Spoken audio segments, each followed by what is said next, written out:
Hello po, I am Bridget Bravo. Hello po, I am Jasmine Tarosa. I am I am Carrie Sofia Conanan. And we are from Bulacan State University. Yun. Sige, kwento nyo, paano kayo nag-come up ng idea on creating the video, the reels? Bali yung video po namin na Reels is about po siya sa healthcare waste segregation. And then, nagkama po kami sa video through yung slogans po na ginawa namin, na tatlo po yun. Ako po yung nag-edit po ng video namin, while sila naman po yung naging artista po ng video. Sila po yung faces ng mga nandun sa video.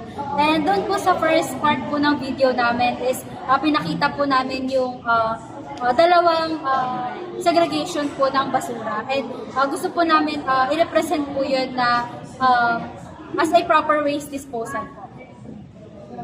So, yung main na gusto po namin ipakita dito is paano mag-segregate, ano yung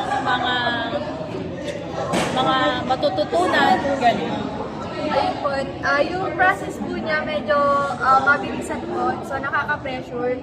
Pero yung, since apat po kami nag-share po kami ng mga ideas, medyo dumali naman po kahit naman. Though hindi po namin polish yung na-present po namin, alam po namin sa sarili namin na mas mapapaganda po namin, pero ayun po yung pinaka-best na nagawa po namin.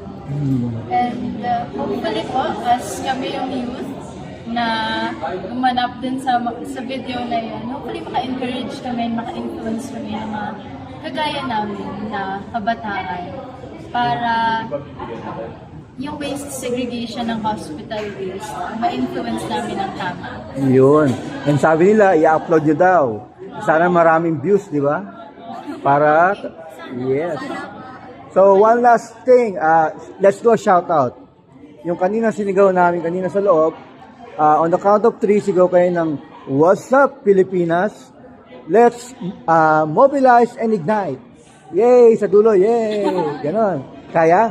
What's up, Pilipinas? Let's mobilize and ignite. So, may konting pause sa What's up, Pilipinas. Then, let's mobilize and ignite. Okay? On the count of 3. 1, 2, 3. What's up, Pilipinas? Let's mobilize and ignite! Yay!